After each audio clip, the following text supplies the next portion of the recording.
Shirt show. All right, let's go. Shirt show! Talking shirt! Shirt show! Talking shirt! Shirt show! Talking shirt! Shirt show! Shirt man! All right! Episode 191 of Shirt Show. We're talking with Aaron from Hello Merch in Arizona. Let's go!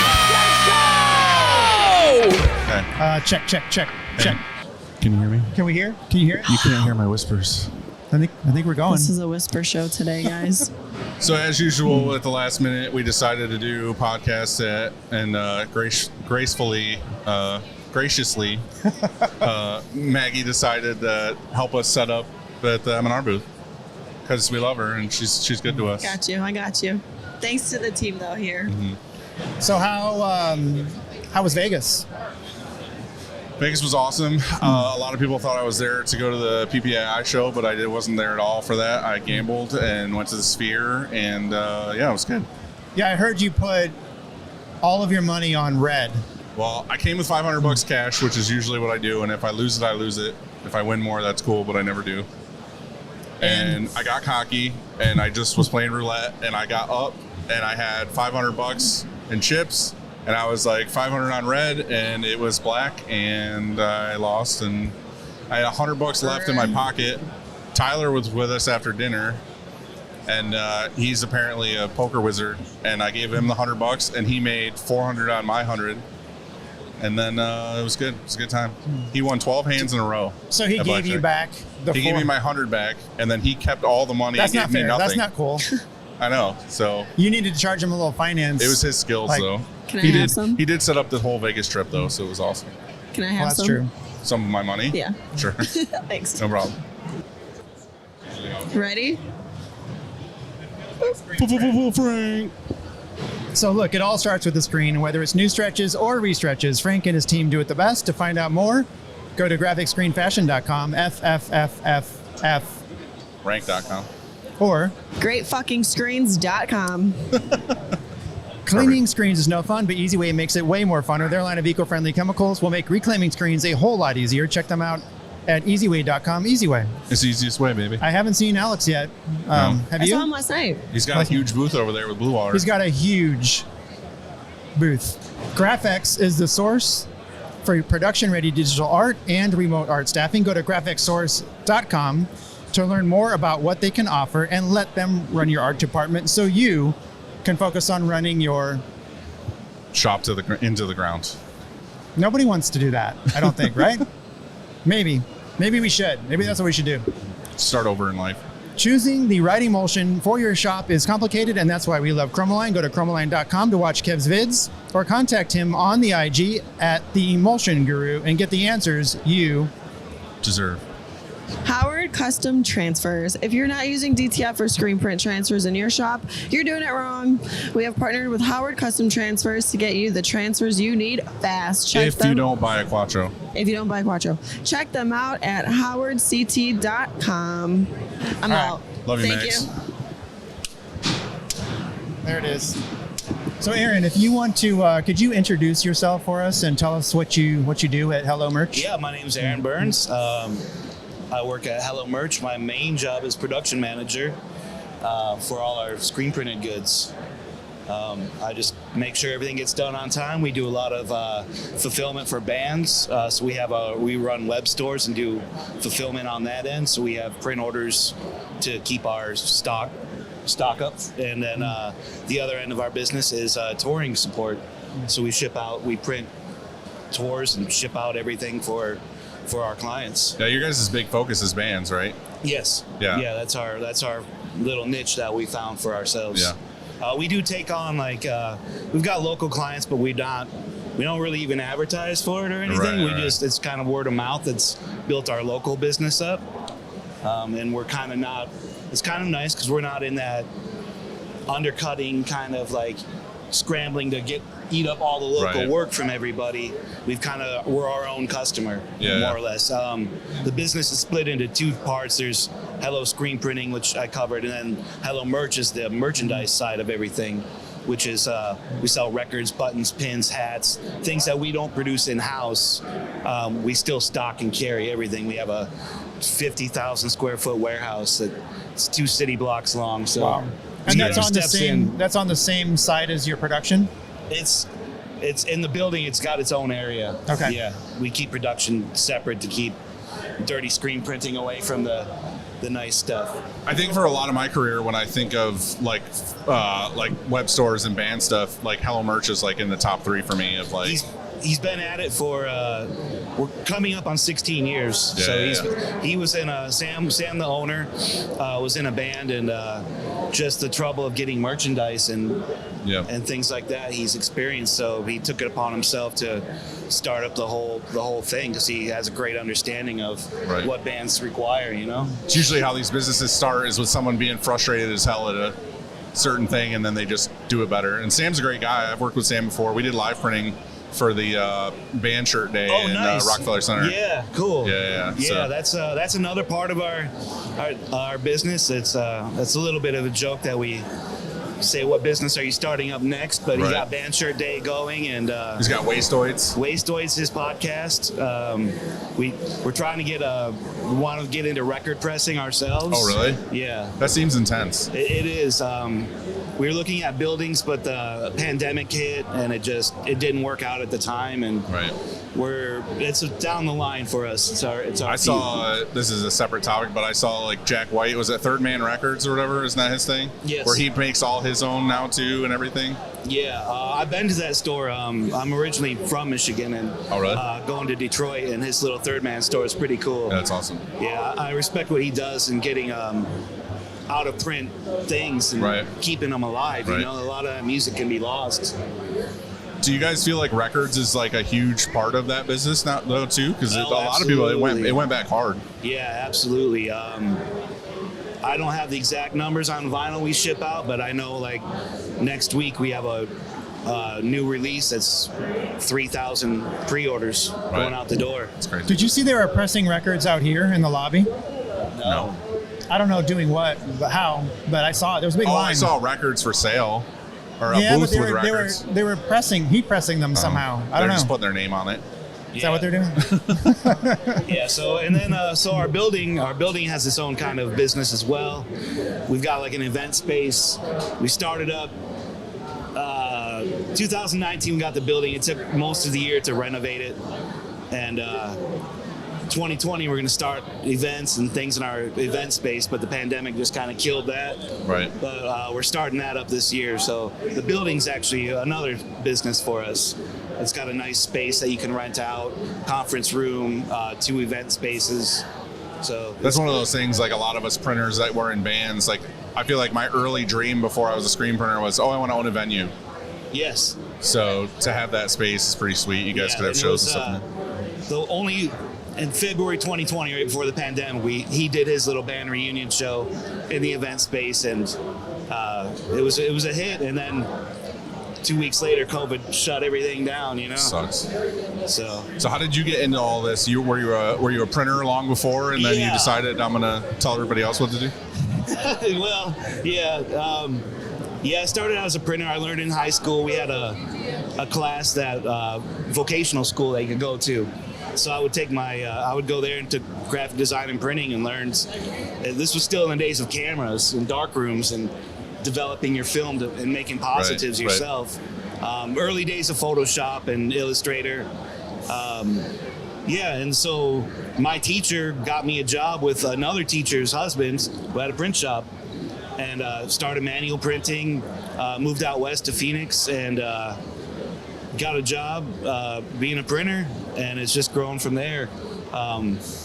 Moved through a couple different companies, and yeah, eventually they trusted me enough to kind of put me in a production manager position, and I've just kind of been at that since Me and Andy have 20 talked years now. Yeah, I me guess. and Andy have talked about this before, that it's not always the best decision to make a production manager out of your best printer.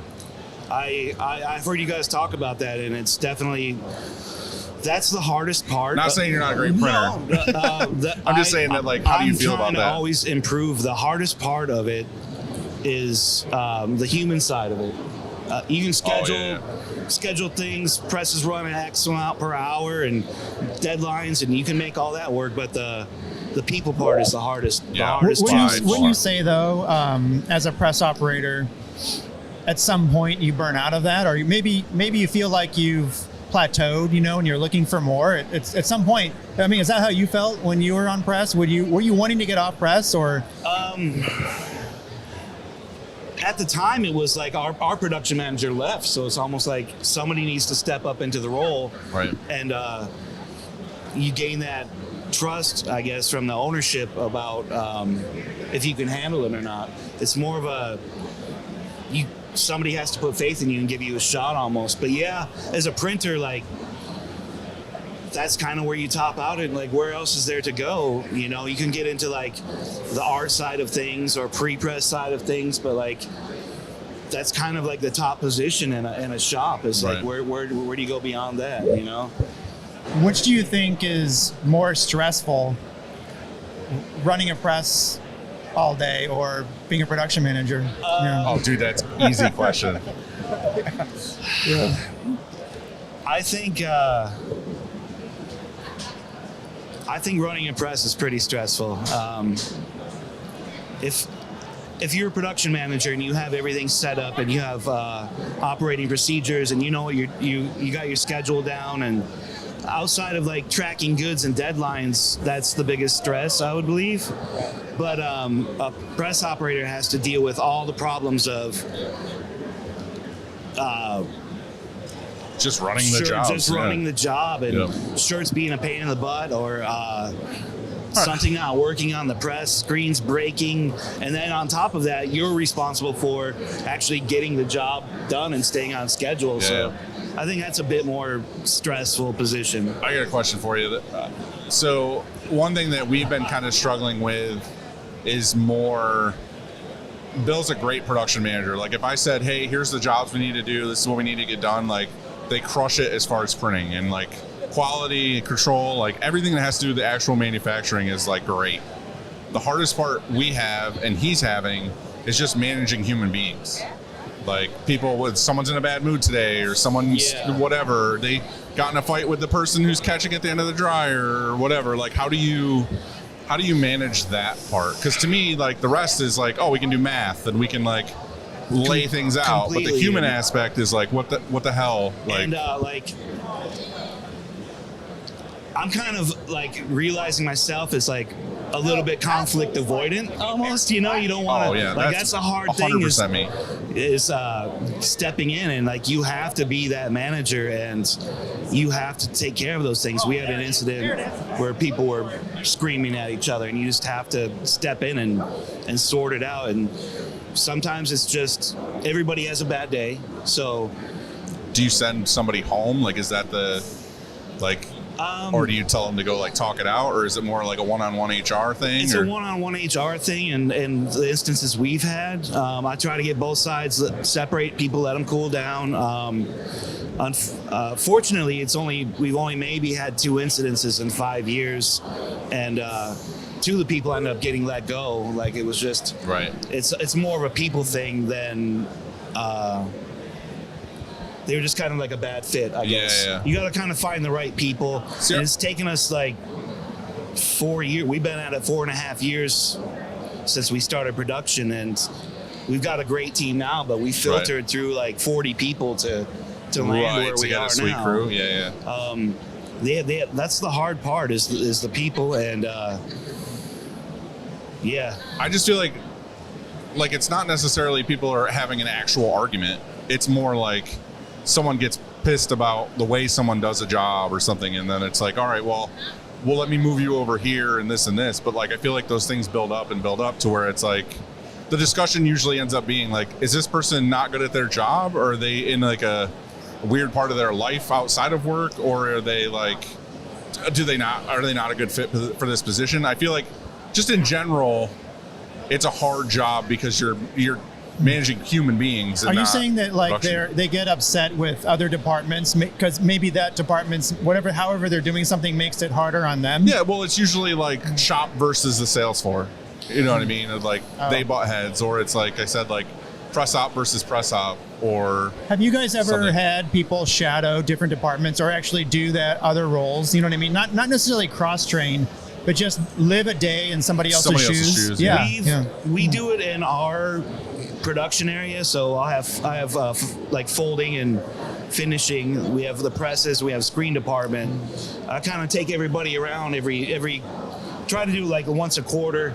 Everybody Right. walks around. We learn what everybody's doing, and that's my challenge to my team. Is like I want their input. Just because this is the way things are done currently, I'm open to ideas. Man. Right, Like, right. I want to find the best way and what works for you. What would make your life easier is my question to people. And like, what can you do to make the process easier for the next person in line? Yeah. If my screen guys are making screens, well, why don't we number them 1 through 10? And then my press guy doesn't have to look at each screen, find Figure out out what which one's color it which. is. It's just set it up. And that Right. saves a few seconds. But over the course of 1,500 setups Right. over the year, now you're talking real time. Right, you know? right. So it's all about.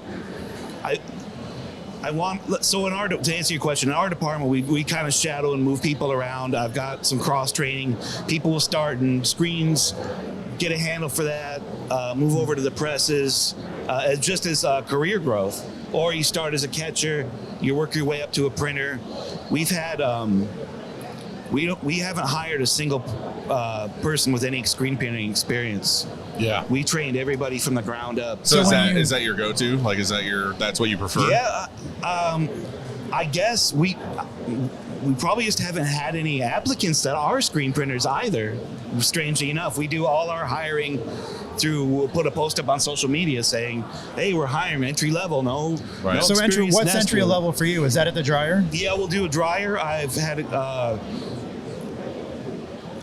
Like a puller? folding pullers. I want them to start at the dryer and be responsible for understanding what a good print is before Yeah, I you're like that. up at the I like press pulling Yeah. things off. Right. You need to know that looks The good. other, think the there's- other part of that, though, too, is that they have to actually organize them in the correct boxes and fold them right. And, like, we're noticing that, too. Like, we kind of got spoiled with someone for a while where it was like they were just really good at it. Like, we never even had to think about it. And now we have a new person, and it's like, well, how do you not understand that these get folded in these dozens and they go back in this box? And it's like, they're kind of mixing things in boxes and whatnot. It's like, well, if you can't handle that, should you be on press? Right, and it's so you have to give people the right amount of training. Right. We're actually our little ownership group. We have a little like board that we made to kind of make company decisions. We're actually going through training on that kind of stuff. And one thing we learned, or one thing our guy hammers into us, is like people need to hear something 7 times to hear it the first time. And That's pretty good. you can see it. It's like, I can tell you something, but it's almost better to ask you, what did I just say? How do you take this? Right, like, did And you absorb this? Did you absorb this? Do you understand what I didn't say we're leaving at 1 o'clock today. I said, like, we should be finished printing by 1, but like some people Right. hear it as, oh, we're gonna leave at 1 o'clock. Right. So I think training and having like standard operating procedures for people to read eliminates a lot of this. Is the way we do it currently, and that's always updatable. Yeah, so You I know? had a class on memory. I have a psychology degree, Oh, nice. which is very impressive, right? I bet that helps a little bit with the. It actually does help a little bit with human meetings and side. things like that. The human Yeah. side, sure.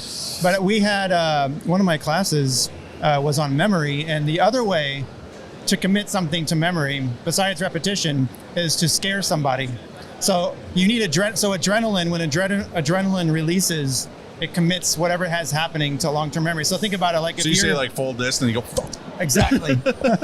Yeah, or stepping into the machine and So having I to would hit you. recommend- Yeah. I'm recommending something like that, like maybe Right. at your Be shop. Like, if hey, you, this is how you load a shirt, and then push them as it Push it spins. in. I think it would Yeah. be more Air horn efficient. standing behind them. It'd be more efficient instead of 7 times saying something. Yeah. You just scare the shit out of them. It's like a kid burning his hand on the stove. He knows never to never do Well, that. and that's the thing. So everybody's going to make mistakes, and you need to make the mistake to learn from it. Oh, yeah, for sure. You know what I mean? We're going to have misprints. I don't get upset about it, but I don't want the same problems happening again. Like, oh, you burned some tri-blends because you didn't turn your flash down. Well, now you've learned. Now you've learned. You should have learned, and next time around you'll be more conscious of the flashes and What do things you like find that. is your biggest bottleneck as a production manager? Like, what is it that the biggest struggle that you have, I guess? And it's not necessarily just for you, it's for every production manager or every shop. Like, what do you feel like is the hardest nut to crack, basically? For us, man, it's getting goods. A lot of times we're waiting and there's delays. We're in Phoenix, so it's not terribly far from here. Like everything lands in Long Beach that's produced overseas, or so it's a straight shot to Phoenix. But Right. getting blanks in for us. Are you guys doing any custom blanks, like your own blanks or No, anything like that? we haven't done that. We just offer the standard stuff to everybody. Right. That's what I can think of for bottlenecks. We're pretty well oiled as far as in production. Right. Screens are always a day ahead. They're Well, the cool working thing on for the you, next like you thing. said, is most of your production is you're printing for yourself. We're our own customers, so we're not waiting on. Our biggest thing is turnaround time. When do they pay? Order shirts, get them here, and Right. get them to Knoxville in 5 days. Now, how you does know? that work from, I guess, sales to you? Because it's, hey, we did a pre-sale on this store, or hey, we need a refill for this store. Like, how do you get that information to, oh, we need to print more stock for this band or whatever? So the sales guys, they run reports. We sell through everything's back end through Shopify. Right. So we have all the stores set up. There's inventory controls on there. The account managers cycle through their reports and what's getting low. We built we have a custom app for our warehouse space. Yeah. And it literally is a grid that shows we have all these cardboard bins, and everything has a spot. Everything has a SKU. Each SKU has a spot. You can look at the map and it'll literally show like you're out of this, or this spot is That's awesome. full, or so we run Printavo software. Account managers get in touch with their accounts and like, hey, you need to re-up. Cash flow is a problem for some bands, and it's just like, well, we can't afford to do it yet, so we're gonna wait. So their store might run out of stock or something, but generally, if everything goes smoothly, it's like, okay, we'll just re-up it. And The nice thing about that too is you always have physical samples yes, to look at. You know what I mean? Like you can't mess that up. You can go grab one off the shelf. so I do take production photos of everything, but you guys know, like, your camera's not really how the shirt works. Right. The production photos are more like, is all the verbiage there? Is all the design look correct? It's not precisely for color matching, but like you said, we have that samples generally available.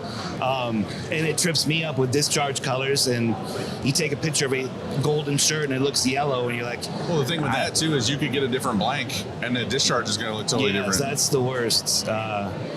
Surprise blanks in your order are never How fun. picky are the bands, though, if you are off a bit? I mean, are they flexible typically, or do you find it to be that you do have to get an exact match? Are they expecting it to match, like, I guess it's current inventory on the road, too, that they don't want it so we've been bit by this a few times. Some bands don't care.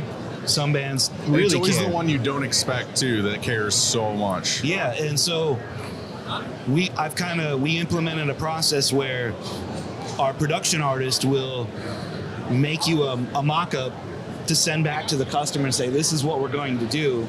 You sign off on this. Right. And he'll list the colors like 485 red, 1795 red, or Right. whatever. And it's like, as long as I hit that gives me an out, more or less. Like, okay, we told like, you you we were going agreed to to do this, you, Phantom. you agreed to this. Like, Yeah. we're going to do this. This is what we do the same promised. thing, yeah. This is what we deliver.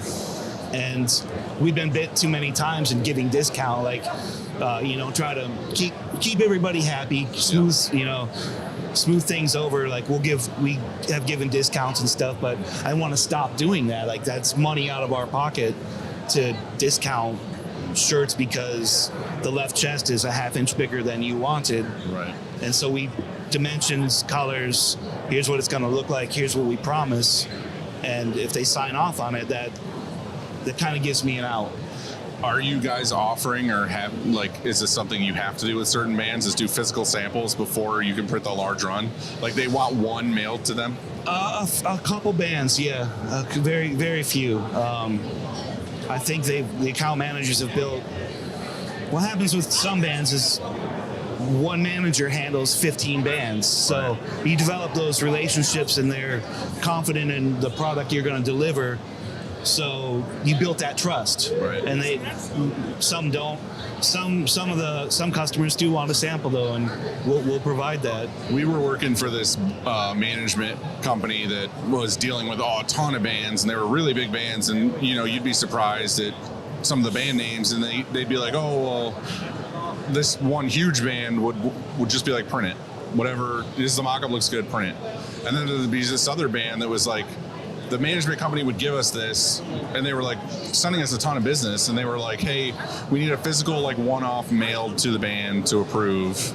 And I'm like, this sucks. And they're like, that's just how it is. And I'm like, all right, well, it doesn't have to be, but whatever. But it'd be like a 12 color front, 10 color back. And we print 2 shirts, set the whole job up, 2 shirts, take it down, set the screens aside, wait like 3 weeks to hear back, and then set it back up to print like 800 shirts. And you charge for that?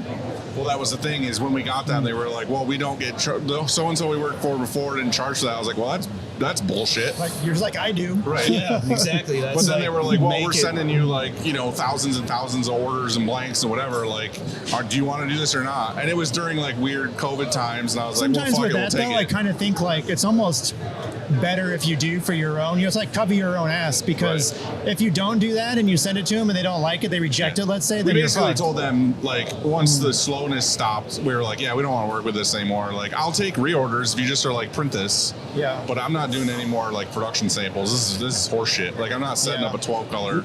I was like, this takes forever. Yeah, like, and I think it's a case by case basis. So if it's like, man, one of my best accounts is asking for this, like, right. Well, that's kind of what it was at the time. Yeah, and maybe it's like you can charge them for the screens, depending on how you break down your charges. But like, you pay me the screen charges this time, and we don't charge you on the like, send me the 800 piece. If it's a 12 color sim process print and we're printing like 10,000 shirts, I'm like, yeah, let's do a production sample to make sure this is 100% right, because I don't want to print this whole order and find out we fucked it up. But if they're like, we want a production sample for 200 shirts and it's a 10 color front, 8 color back, I'm going to tell them go to hell. Like, I think it's what Aaron said. It's case by case. There's certain customers who you don't budge for. I think we talked about this. It's been a couple of years, but we used to have this thing where, like your best customers, you do certain more things for. Let's say, so like you would do a rush, like the white glove service. White glove service. You do a rush charge, a rush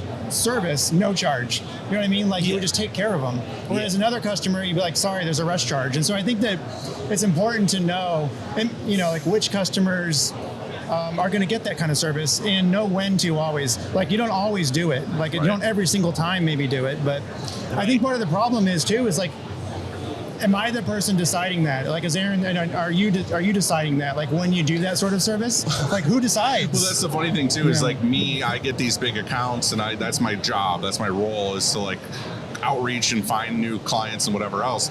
I might have worked so hard to get that client in the door, and then find out near the end that they have these weird stipulations, like printing test prints and everything else. And then I go to my production manager and I'm like, hey, this is what we got to do. And he like hears it for the first time. And it's like, I will kill you. Like, we are not doing this. This is not a good idea. This is how it's going to slow production down. Yeah. It's going to whatever. Understand, and then it's kind of like, that's another one of those things, where they're like, they have to understand that your role too. Like, it's important. Like, you have to keep the presses spinning. Sometimes you have to do those favors. But to say that though, it does give you that slap of like reality of like, yeah, it's nice to get the sale, but like, is this actually doable? Which I think is really cool. Like you were saying earlier, is now you have like kind of a round table of like, what is it? It's a production manager. Yeah. So I handle production. We have like the kind of like human resources. We have the sales lead. We have the systems person. And like the money person. Right. So we all kind of come together. How often do you guys get together and every talk Tuesday for an hour and a half. That's awesome. Every week we sit down. Do you feel like that's actually productive? Yes. Like it's like you're stoked on it? Yeah. I look forward to it every week. I built my weekly schedule, or like I don't can't miss those meetings. So what is that? Unless you're like gone on vacation. Like, we're solving like top level problems. Right. I'm looking when we're in that meeting. I'm not the production manager. I have to be above that and look at what's the production manager doing and take myself out of the equation almost. Like it's more of a top line company growth and company issues. Right. It's like solving next these leveling things. yourself every time. So you guys aren't just getting together on Tuesday, you eat some donuts, you shoot the shit, and then you leave. No, we're solving. The goal is to Right. come in there. What problems can I help you with? Right. Now's the time. Yeah, now's the time. So I'm coming here and like last week, mine was like, I'm going to ISS. Like, you guys, does anybody need anything in particular? Sales guys, are you getting asked about garments that, like, what can I do for you? Right. You know, and or if, personnel issues, company problems, systems and processes. All these things are getting revamped. Kind of on the fly right now. We're all working towards it. It goes back to that system I was talking about where we had a coach, and it's an entrepreneurial program Right. that we're doing. It's a little cheesy, like in some sense, but it's all common sense and business things. I don't have a business degree. I'm just a, I came up through You got screen printing, street smarts. Yeah, exactly. So Screen smarts. learning how to make decisions that for the business, for the betterment of the business, having a 10-year plan and somewhere to reach to now, figuring out like what we're about and what our niche I is. think we and all what could we use a little provide. more of that, That's Yeah, for I think sure. it's a sweet idea. Yeah. I like having Yeah, that round table. So we're here at ISS, and are you here for a certain reason? Are you looking for some equipment, or are you seeing what's new? Why are you here? I'm looking for equipment. We just paid off like 2 weeks ago. Our first, he bought the stuff 5 years ago, and it got paid off like 2 weeks ago. And now you're like, let's spend some more money. Well, we have that money available. We Right. make monthly payments for 5 years and keep reinvesting in the company. Right. Like that money's available to invest, like for equipment. So now Well, the I'm funny here. thing is, too, so much has changed equipment-wise and industry-wise in 5 years. Like, Absolutely. what are you guys looking at now to move forward? I'm looking to get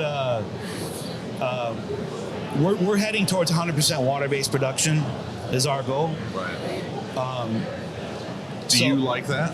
Yeah, absolutely. Is that you're pushing towards that? Is that you personally, or It's A lot of bands are asking for it, right? yeah, and some don't even care. Right, yeah. Some don't care at all, but it's something we want to do as a company. right now you're blended, so you do some plastisol, some water Yes, based? when we took over, like I said, I had no experienced people. So the easiest thing to get your foot going with these guys is like, let's get some plastisol in. Right. Let's teach you how to print and get those guys up and elevated, and then they can teach the next people and keep growing this, branch it out as you grow. But he hired me specifically because I'm familiar with water base. That's awesome. And the last shop I was at, we were 100% water base. And coming here now, the goal for this year is like get us to at least 80%, which I think we're actually really close already. All new jobs are getting water base. Everything new. I have to keep matching the old stuff or things that we've been doing for the last 4 years. I have to kind of keep the same. That's got to be tough. Like, what does your ink department look like, knowing that it's needs to be bigger. I need more space. Everybody's ink department needs to be bigger. Yeah. We got our plastisol inks, we got our water-based inks, and they're separated right now, but they're growing, and I'm starting to run out of room. So the idea is to whittle down the plastisol side of things and make sure our water-based library is as complete as we can be, and just kind of phase the plastisol out. Maybe I can find somebody that'll take it off our hands, or I got a question for you before we get to some other stuff. With the band and the fulfillment and all that stuff, have you guys put hard thought into more of like the DTF kind of stuff for more of an on-demand rather than printing bulk quantities and putting them on a shelf? a little bit of thought into it, but we're not really happy with the feel. Right. Yeah. We don't want that iron-on, Yeah. smooth, slick feel of everything. So we're still kind of in traditional screen printing, but that's what we like. Yeah. And it's a customer's world. So Right. what does the customer accept? Well, that was my whole thing is we as printers are like, I don't like this, I don't like the feel, whatever. But then nowadays, if you go into any retail market or whatever, and you look at the shirts, and it's like there's a large percentage of things that are some form of transfer or heat applied product. Yeah, exactly. And that, like I said, I think that's where the market's going. I forget, it was Mark Coudray on your show. He's like, once digital's entered a world, like, it doesn't leave. Right. And it just gets better and better. So I don't think we're quite there yet. I love that you're sticking with printing and going more hard into water-based and all that stuff. I just wondered, like I said, you're at a point where, hey, we're done with this equipment, we're looking into new, we're expanding the building, we're growing the business, or whatever. It's got to be a hard look of like, hey, let's at least dip our toes in. And We've had a band leave our company because they want on-demand printing. Right. You know, they don't want to have an inventory and order 36 shirts to have on hand and Right. across 10 different designs. And now, you know. Well, that was the thing too with this other company I was talking about earlier. Is I had a meeting with him and we were talking about things, and one of his arguments for, again, it's when they say it is the way it is with the whole like, oh, I need to print a sample, whatever. He was saying it's hard for him nowadays to get new band merch for certain people because they want to say tomorrow, turn my store on, like I could sell tomorrow.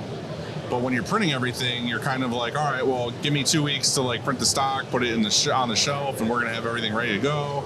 Yeah. And they're like, we just don't want to wait. We just want to be like, tomorrow. Here's like they have an idea tonight, and they want it on the store tomorrow. Yeah, that happens to us all the time. So we set it up as a pre-order. Okay, Right. your store's live, you start selling. We'll cut it off in 2 weeks and see where the numbers are at, and Right. that's what we're gonna print, plus a little stock extra. How do the customers feel about that, knowing that, do you ever get some upset people that like, hey, where's my shirt? I ordered it 2 weeks ago. Actually, it's not even going to ship until 2 weeks, right? Yes, so what happens then? They email our customer service guy, Chris. He gets a lot of strange emails. And that's like, you just deal with, like, some people can't, we put on like orders will ship out between these dates, and but they don't people even- don't read, Yeah. you know, people don't pay attention. So he gets all that blowback. And Well, that was one of the things too when we had fulfillment and we were offering it, and that's one of the things that really made me turn it off. Is just people are dumb. Like you straight up say, and it's in bold on top. There's some of them even have counters of like counting down of like when the pre-sale's done. Yeah, And absolutely. they're like, I ordered a shirt yesterday. How come I don't have the tracking yet? And it's like, you fucking moron. Well, like, we this is a pre-sale. we can't even print out the UPS labels the night before because Because it they is, instantly they'll looking get for their it. thing and be like, it's shipped. Right. And it's like, we wait till the day of, we're going to ship that order, kick out these labels, and then their email goes out that Right. your order has shipped, and it's really true, instead of a 1 day delay that like people will get upset over. Yeah, And sure. like circling back to what you were saying earlier about like stressful things for like printers or production managers, like that's like the sales guy's stresses. It's like, I don't have to deal with customers. Right. Like that's a whole other ball game that, no, that's not for me, you know? What do you think's the toughest part of your shop? Is it production, like actual printing of shirts, or would it be the fulfillment side? Which is tougher for you guys?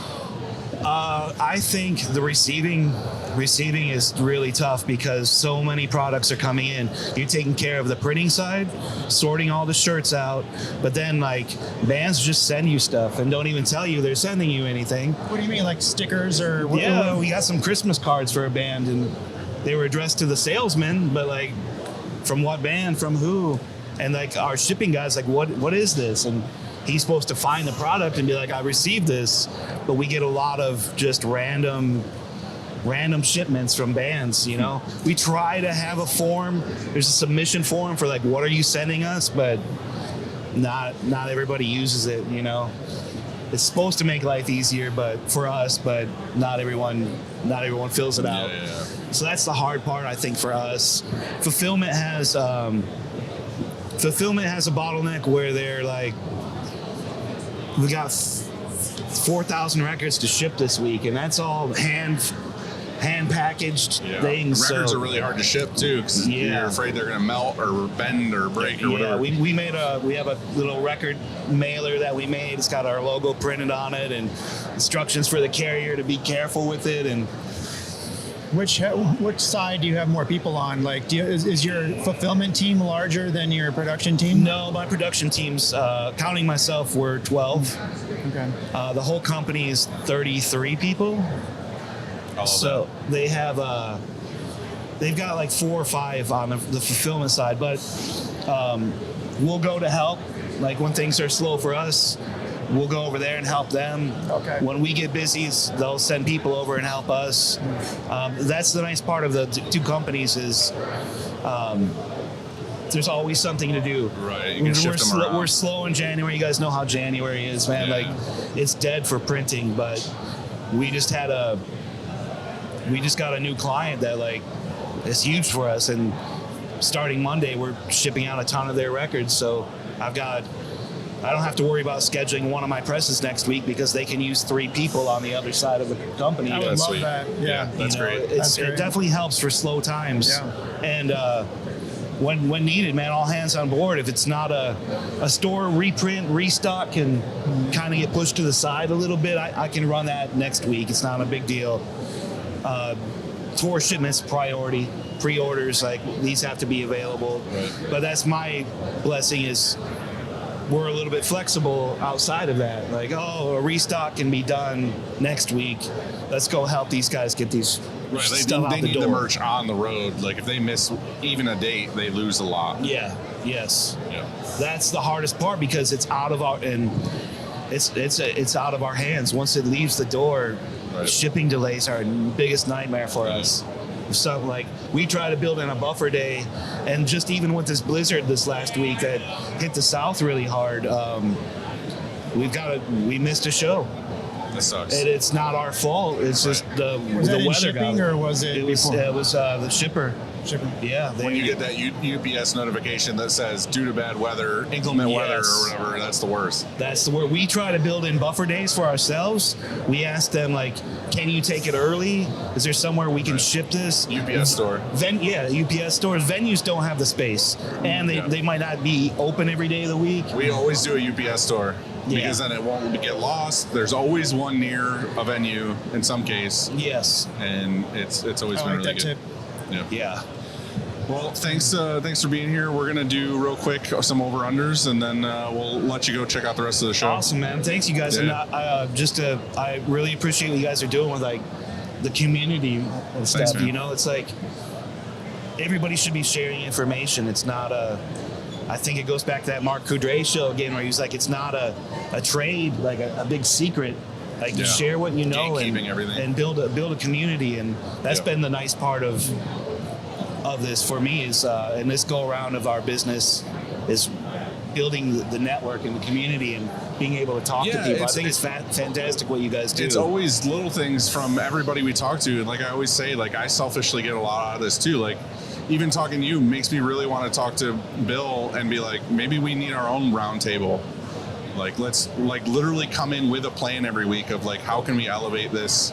How can we get better at this? What can we do? So yeah, like, it's like we list the biggest what are our biggest problems, and let's prioritize this and Right. attack this one, solve it, Yeah. and move on to the and hopefully it never comes up again. I love that. And you're It's on awesome. to the next problem. And yeah. all Andy, right, hit me. So some over unders. I have 3 today. First one is chicken fingers. Ooh. So Everybody loves chicken fingers. overrated, I would say. Overrated.